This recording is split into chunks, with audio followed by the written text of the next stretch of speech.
Kisah dimulai dengan menceritakan seorang nenek bernama Oh Malsun. Dia adalah janda tua yang pernah mengalami masa sulit di usia mudanya. Kala itu ia harus berjuang menghidupi putra tunggalnya sendiri semenjak kepergian sang suami. Kini putranya bernama Yuncul itu sudah menjadi seorang dosen yang cukup sukses di sebuah universitas. Keberhasilan Yuncul membawa Oh Malsun untuk tetap tinggal bersama keluarga kecilnya. Namun di usianya yang sudah tua, Oh Malsun menjadi pribadi yang cukup menyebalkan. Terlepas dari rasa cintanya pada Yuncul, ia kerap kali membuat menantunya tidak nyaman. Oh Malsun begitu cerewet dan seringkali mengomentari segala sesuatu yang dilakukan sang menantu. Ia bernama Aeja. Ternyata sikap Oh Malsun membuat Aeja mengalami depresi ringan yang mengharuskannya meminum obat penenang. Bahkan Aeja baru bisa merasa tenang saat Oh Malsun pergi bekerja. Bersama teman masa kecilnya bernama Tuan Park, Oh Malsun mengelola sebuah kafe yang sering kali dikunjungi oleh para lansia. Salah satunya adalah nenek genit bernama Okja. Namun di antara Malsun dan Okja seringkali terjadi perdebatan dan saling ejek yang menyebabkan mereka tidak pernah bisa akur. Hingga suatu ketika, Okja yang datang dan menggoda Tuan Park membuat Malsun geram sehingga terjadi keributan. Tuan Park yang mencoba melerai justru kena timpuk hingga hidungnya terluka. Saat di rumah, putri Tuan Park begitu geram karena ayahnya itu sering menjadi sasaran ketika membela Malsun. Namun Tuan Park justru memarahinya karena telah menghina sang pujaan hati. Tak lama Oh Malsun datang dengan membawakan Tuan Park sekantong buah persik, tanpa tahu jika sebenarnya Tuan Park alergi terhadap buah tersebut. Tapi itu tidak jadi masalah bagi Tuan Park dan ia segera mengantarkan Oh Malsun pulang dengan motor skuternya. Keesokan harinya saat Malsun memarahi Aeja, cucunya bernama Jiha diam-diam menyelinap hendak keluar untuk mengikuti audisi musik. Jiha sebenarnya memiliki minat dan hobi di bidang musik rock, namun ibunya tidak setuju, sebab ia ingin Jiha belajar lebih giat lagi dan fokus dengan pendidikannya. Berbeda dengan sang nenek, ia mendukung apa yang dilakukan Jiha. Malsun bahkan memberinya sejumlah uang agar Jiha bisa mengikuti audisi dan mengejar mimpinya.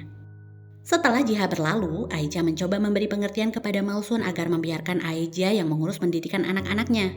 Dengan kata lain, Aeja tidak ingin ibu mertuanya itu ikut campur dalam urusan keluarganya. Akan tetapi Malsun menolak karena menganggap dirinya lebih berpengalaman dalam hal membesarkan anak ketimbang sang menantu. Ternyata kejadian itu membuat Aeja semakin stres hingga ia jatuh sakit dan harus dirawat di rumah sakit. Dokter menjelaskan jika sebaiknya Aeja harus beristirahat dari lingkungan yang membuatnya stres. Awalnya dokter menyarankan agar Aeja dipulangkan sementara ke rumah orang tuanya. Akan tetapi mengingat Aeja yatim piatu, akhirnya Hyuncul berunding dengan kedua putra-putrinya untuk mengirim sang nenek ke panti jompo. Anak perempuan Hyuncul bernama Hana setuju, namun berbeda dengan Jiha yang menentang pendapat itu. Tak disangka Oh Malsun mendengar pembicaraan mereka. Tentu hatinya terluka, dan ia menganggap putranya tidak memikirkan perasaan sang ibu. Keesokan harinya dengan suasana hati yang kacau, tiba-tiba seseorang datang menemui Oh Malsun. Dengan penuh emosi, ia mencaci maki Malsun karena dianggap pernah mencuri resep milik ibunya di masa lalu. Hal itu menjadikan keluarga wanita itu bangkrut dan mengalami kesulitan. Malsun yang lelah dengan keadaan tidak ingin menanggapinya. Namun wanita itu terus mengusik Malsun sehingga Malsun mengakui semuanya. Ia pernah mencuri resep restoran sebab demi menghidupi anaknya yang masih kecil yang tidak memiliki ayah. Semua beban yang ia rasakan selama ini akhirnya bisa dia tumpahkan di hari itu. Sepulang dari kafe, Malsun hanya terdiam sambil menangis di sebuah halte bus dan merenungi jalan hidupnya. Ia masih teringat bagaimana ia melakukan apapun demi membesarkan putranya. Namun kini justru putranya lah yang balik mengabaikannya. Tak lama Jiha menelpon dan mengatakan ingin makan bersama Malsun dengan mengajak teman-temannya. Malsun merasa terhibur karena di saat semua orang tidak menyukainya, Jiha masih menginginkannya. Sebelum pergi, Malsun tiba-tiba melihat sebuah foto studio di seberang jalan. Ia menghampirinya dan memandangi foto salah satu bintang terkenal pada masanya. Malsun memutuskan untuk memakai jasa foto tersebut dan merias wajah secantik mungkin. Malsun ingin foto itu menjadi potret pemakamannya saat ia mati kelak. Namun sang fotografer justru berjanji akan membuatnya 50 tahun tampak lebih muda. 처녀 같으세요. 셋. Setelah Malsun menyelesaikan sesi fotonya, tiba-tiba hal aneh terjadi. Malsun mampu berlari mengejar bus yang hendak menuju lokasi Jiha. Di dalam bus, beberapa pemuda kocak terlihat menggoda Malsun dan membuatnya kesal sebab dianggap tidak sopan menggoda nenek-nenek tua. Beberapa saat ia melihat ke arah kaca dan membuatnya terkejut. Ia tersadar parasnya kembali muda seperti saat ia berusia 20 tahun. Malsun yang panik segera menuju apotik untuk membeli pil penenang. Saat ia bertanya pada orang-orang di sana, mereka menganggap Malsun adalah gadis berusia 20 tahunan. Karena semakin bingung, Malsun kembali ke tempat studio foto yang sudah berubah menjadi rumah makan. Malsun menanyakan kemana studio foto di sana. Namun sang pemilik rumah makan menegaskan jika tidak ada foto studio di daerah tersebut. Sebab ia sudah membuka rumah makannya di situ selama 10 tahun. Pada akhirnya Malsun menerima kenyataan yang tidak masuk akal itu. Tentunya dia tidak berani kembali dengan penampilannya yang sekarang, karena sudah dipastikan keluarganya tidak akan mengenalinya. Di sisi lain, Malsun mendapati keluarganya tertawa lepas karena mengira Malsun sudah meninggal. Ternyata pemandangan mengerikan itu hanyalah sebuah mimpi buruk saat Malsun memilih tidur di tempat sauna untuk sementara waktu. Kemudian Malsun bertekad untuk menikmati kesempatan kedua yang telah diberikan Tuhan padanya. Kembali di usia muda membuat Malsun sangat bahagia sebab ia bisa melakukan banyak hal yang tak pernah ia lakukan sebelumnya. Mulai dari berbelanja, mengubah gaya rambutnya, dan membeli sepatu yang sudah diinginkannya sejak lama. Tanpa berpikir panjang, Malsun mendatangi rumah Tuan Park untuk menyewa sebuah kamar kos yang sudah ditinggal oleh penyewa sebelumnya. Dengan berbekal nama palsu, ia menyamar sebagai Oh Dory. Tuan Park dan putrinya pun memberinya sebuah kamar untuk ditinggali. Di malam hari, Dory menyelipkan sebuah surat di pagar rumah putranya agar keluarganya tahu jika sang nenek baik-baik saja. Di kemudian hari, Dory mengunjungi kafe tempatnya bekerja. Tampak Okja sedang bernyanyi dan disambut meriah oleh para pengunjung kafe. Sesekali Dory melihatnya menggoda Tuan Park, tanpa ia tahu sebenarnya Tuan Park hanya memikirkan Malsun yang hilang entah kemana. Kemudian Dory ikut menyumbangkan sebuah lagu yang mengingatkannya pada masa lalu. Tak disangka penampilannya itu membuat semua orang terpukau. Ternyata Jiha yang kebetulan datang hendak menanyakan kabar neneknya pada Tuan Park tidak sengaja menyaksikan penampilan Dory. Setelah menyadari keberadaan Jiha, Dory segera berlari karena takut cucunya akan mengenalinya. Di malam hari, Jiha kembali mendatangi Tuan Park dan melihat Dory di sana. Setelah mengenalkan diri, Jiha mengajak Dory untuk minum bersama karena ada yang ingin dia bicarakan. Dory curiga dan takut cucunya itu sudah naksir padanya. Tapi ternyata Jiha hanya ingin menawarkan Dory untuk menjadi vokalis bandnya. Jiha bercerita jika audisinya kemarin gagal sebab ia menjadi yang terburuk dari yang lainnya. Karena tidak tega dengan sang cucu, akhirnya Dory pun menerima permintaannya.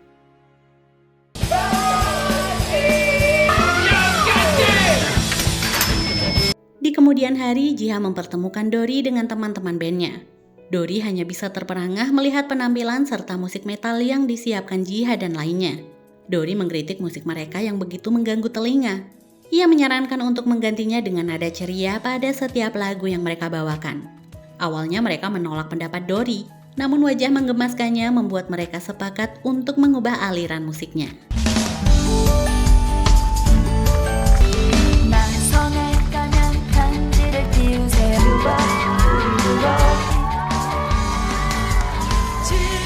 Di sanalah mereka mengawali karir dengan bernyanyi dan bermain musik di jalanan. Ternyata penampilan mereka mengundang perhatian banyak orang. Tak disangka mereka juga mendapatkan cukup banyak uang dan menggunakan uang tersebut untuk makan bersama. Lambat laun berkat Dory dengan suara emasnya yang mampu membawa band Jiha selangkah lebih maju. Mereka mulai diundang untuk mengisi acara di sebuah bar dan membawa mereka menuju kesuksesan. Suatu ketika di sebuah malam, Dory merasa ada seseorang yang membuntutinya. Ia segera mempercepat langkahnya dan kemudian berhasil menangkap basah seorang pria yang menguntitnya. Pria itu mencoba meminta perkenalan dengan Dory. Akan tetapi Dory yang mengabaikannya justru membuat si pria tidak sengaja menarik pakaiannya. Dory yang panik mengira pria itu adalah penjahat cabul dan segera berlari. Secara kebetulan ada polisi yang lewat, sehingga ia melaporkan pria tersebut. Kesalahpahaman itu membuat polisi bergegas menangkap si pria. Beberapa waktu setelah kejadian itu, Dory bersama Jiha beserta bandnya mengikuti sebuah audisi musik. Di sana tanpa sengaja Dory bertemu kembali dengan pria yang sempat ia laporkan kepada polisi tempo hari. Ternyata pria itu adalah seorang produser musik bernama Songwoo. Akhirnya mereka tahu jika Songwoo bermaksud menawarkan kerjasama kontrak dengan Dory di malam kejadian tersebut. Tentu saja Dory dan yang lain begitu senang dan menerima tawaran kerjasama yang diberikan Songwoo. Sementara itu pencarian terhadap nenek Malsun terus dilakukan. Kali ini Yunchul dan Tuan Park mendatangi kantor polisi untuk melihat rekaman CCTV. Kemudian terlihat ada seseorang yang selalu menggunakan kartu debit Malsun di ATM. Namun mereka tidak bisa mengenalinya karena orang tersebut selalu menggunakan payung. Hal itu membuat polisi mengambil kesimpulan jika Malsun bukan pergi melarikan diri melainkan diculik. Sepertinya Tuan Park mengenali payung tersebut karena pernah melihat Dory mengenakan payung yang sama persis. Namun Tuan Park memilih untuk diam. Kecurigaan Tuan Park semakin kuat ketika ia menggeledah lemari Dory. Ia menemukan barang-barang yang terakhir kali digunakan oleh Malsun, bahkan sebuah gigi palsu yang membuatnya terkejut. Di malam hari ketika Dory kembali, ia melihat gigi palsu miliknya berada di tali jemuran. Dari belakang, Tuan Park hendak menyergapnya, namun gagal karena Dory lebih dulu menyerangnya. Awalnya Tuan Park begitu sedih mengira Malsun benar-benar diculik. Ia meminta pada Dory untuk mengatakan keberadaannya. Namun setelah Dory tersenyum, Tuan Park akhirnya mengenali senyuman Dory yang sama persis seperti Malsun ketika masih muda dulu. Kini Tuan Park menyadari bahwa mereka adalah orang yang sama. Dory pun mengakui itu dan menceritakan kejadian yang telah dialaminya hingga membuat dirinya kembali muda. Di kemudian hari, sesuai permintaan Malsun, Tuan Park mengundang Yuncul dan Aeja ke rumahnya, kemudian ia menyampaikan bahwa ia telah bertemu dengan ibu mereka. Tuan Park menjelaskan jika saat ini Malsun dalam keadaan baik-baik saja dan menjalani hidup yang selalu diinginkannya. Keesokan harinya, Tuan Park dengan menggunakan motor dan penampilan kerennya menemui Dory di sebuah halte bus. Ia ingin mengantarkan Dory yang akan tampil di sebuah acara konser bersama bandnya. Tampak Tuan Park berusaha untuk tampil lebih muda agar usianya terlihat sama dengan Dory. Mereka pun tiba di lokasi acara yang mana konsernya nanti akan diliput di sebuah stasiun televisi.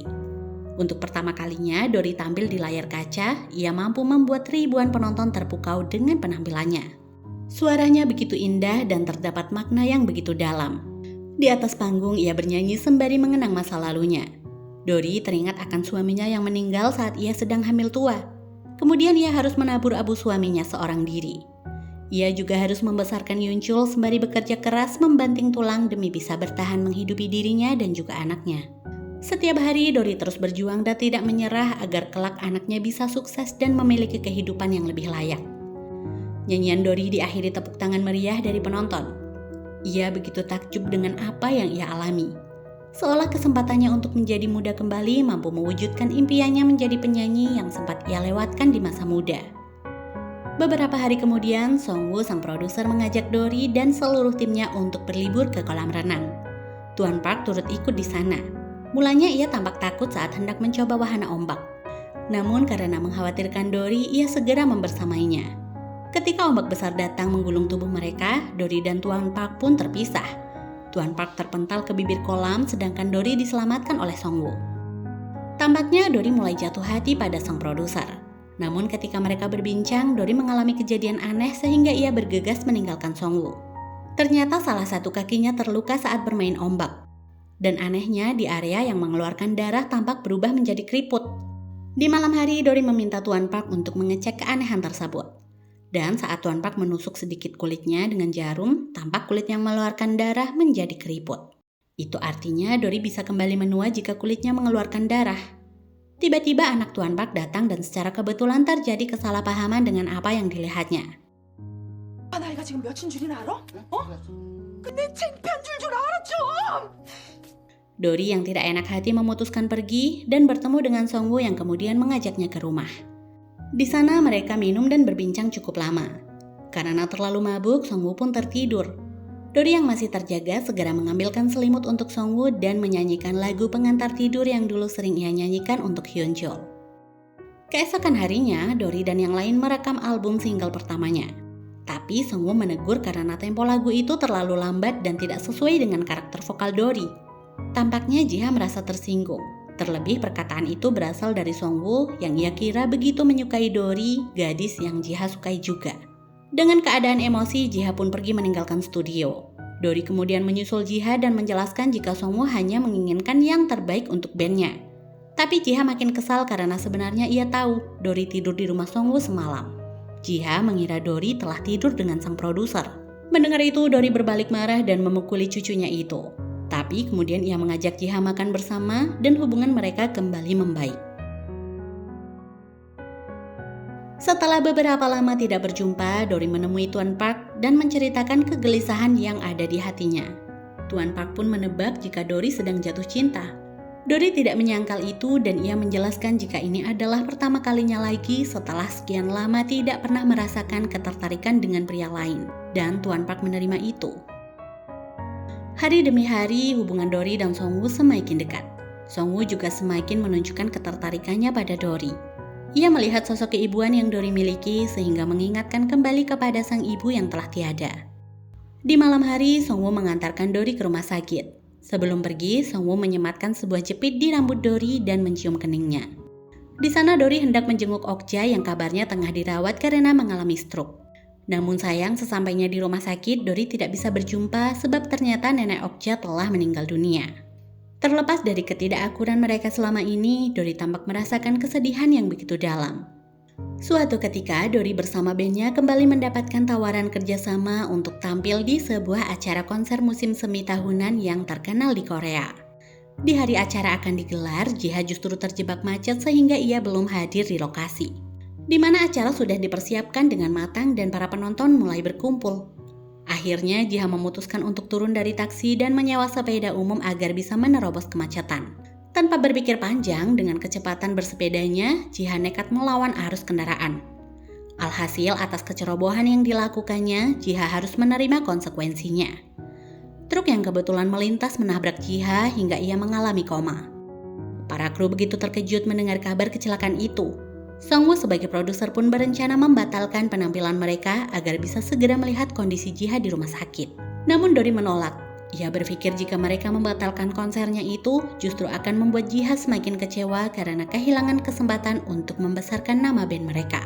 Dory akan membawakan lagu ciptaan Jiha agar lagunya bisa semakin dikenal banyak orang, mengingat itu adalah impian cucu kesayangannya. Akhirnya semua setuju dan berusaha memberikan penampilan terbaik agar lagu yang Jiha ciptakan bisa disukai banyak penonton.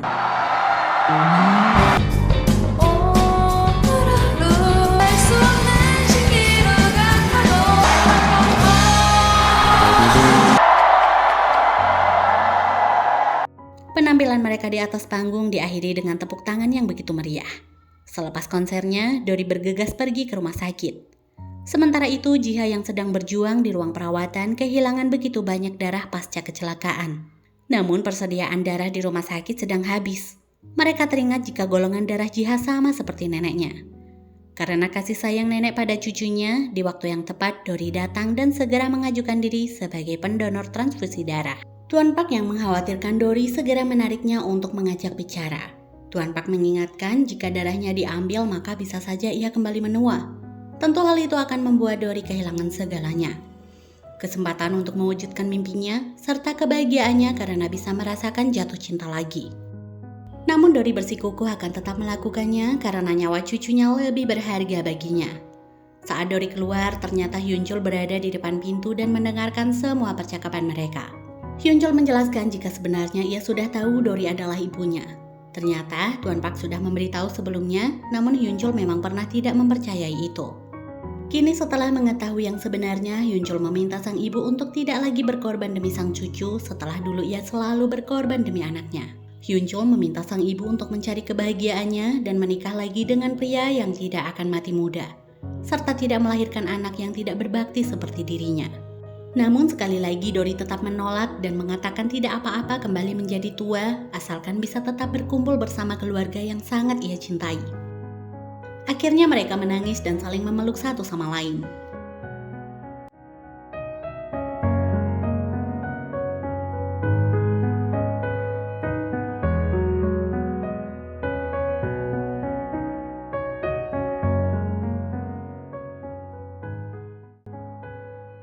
Satu tahun berlalu, Jiha bersama teman-temannya kembali tampil di atas panggung meski kehilangan sosok Dory sang vokalis cantik bersuara emas. Kini mereka telah mendapatkan gantinya. Gadis itu adalah Hana, kakak perempuan Jiha yang ternyata juga memiliki bakat yang sama dengan neneknya.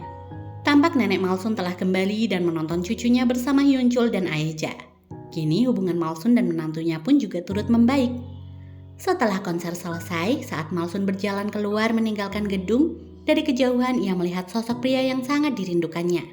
Pria yang membuatnya merasakan jatuh cinta sekali lagi. Malsun tersenyum bahagia karena masih bisa melihatnya. Namun ia memutuskan untuk tidak mendekati pria itu. Sementara itu, Tuan Park berhenti di sebuah jalan saat ia tidak sengaja melihat studio foto yang menarik perhatiannya. Tampaknya Tuan Park melakukan pemotretan yang sama dengan nenek Malsun. Kemudian ia beranjak pergi ke halte bus menjemput sang pujaan hati. Ketika melepaskan helmnya, terlihat Tuan Park yang begitu tampan dengan wajah mudanya, sehingga membuat remaja di sana begitu terpesona. Namun hati Tuan Park yang meskipun kembali muda, tetap hanya untuk nenek tua Malsun seorang. 그 사진관을 찾은 거요? 세상 어디든 갈 수 있어. 괜히 들떠서 사고 치지 말고